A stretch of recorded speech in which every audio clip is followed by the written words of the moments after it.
I'm playing something almost every week, and sometimes I want to talk about it. It's time for a quick hit review, or a vertical slice if you will. So stick with me for some lightning reviews. This week on the chopping block.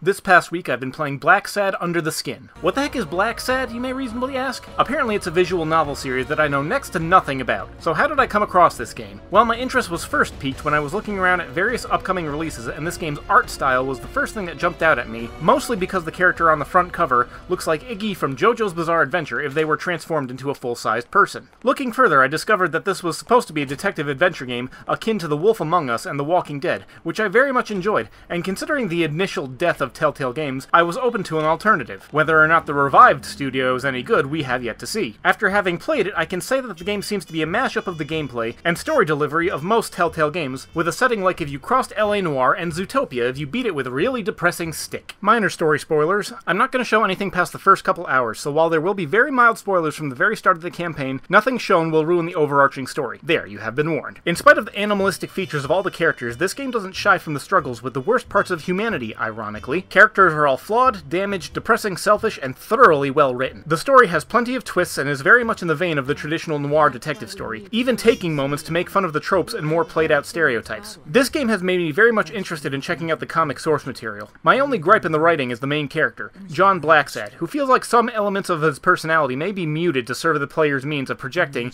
and matching their own morality. But until I read the source material, I won't know for sure. The gameplay is serviceable. If you played a Telltale game, then you'll know what's in store for you for most of the game. Split between action segment QuickTime events, tank controls while wandering around an environment looking for the trigger to move the plot, and conversing with other characters to learn more about the world and the case you're investigating. A murder with ties to the local mob bosses, societal and personal corruption, and racial biases, which feels weirdly implemented in this game because race is tied strictly to fur color. Seems irrational, but what about racism makes any sense anyways? The conversation bits also have the traditional relationship building bits where characters build relationships with you, be they amicable or hostile, with it affecting moments in the story down the line. This became relevant very early where a bodyguard for a local bigwig busted into my office demanding I drop an investigation and lie to his wife who hired me to hide the alleged only time he was unfaithful. I fend him off and he ultimately is at my mercy. Me being the individual who wants to believe people are good, I decline his bribe and give him a chance to honor his word to be faithful going forward. Later I find myself at the mercy of two bodyguards that ambushed me when I came to investigate a possible crime scene,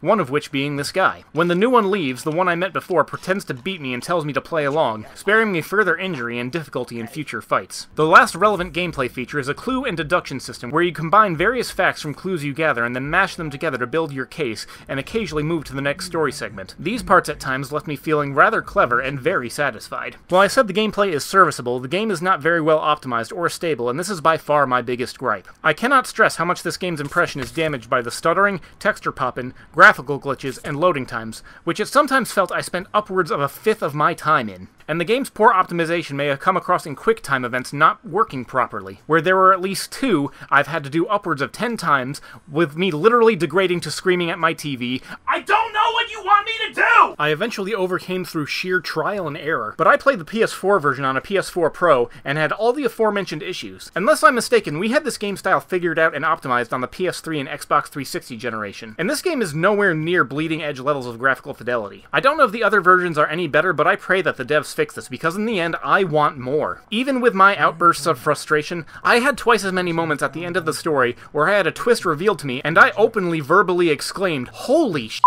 But like many noir detective stories, there is no happy ending. There's simply an ending where you may have screwed up the least. The developers at Pendulo Studios and Ease Interactive may have a real chance at usurping the Telltale throne if they can make a quicker loading and more stable game. I give a tentative recommendation, because in spite of myriad technical issues, the story is genuinely good, and I'm willing to forgive the shortcomings, but just barely. And I know there are plenty who may not be as forgiving as me.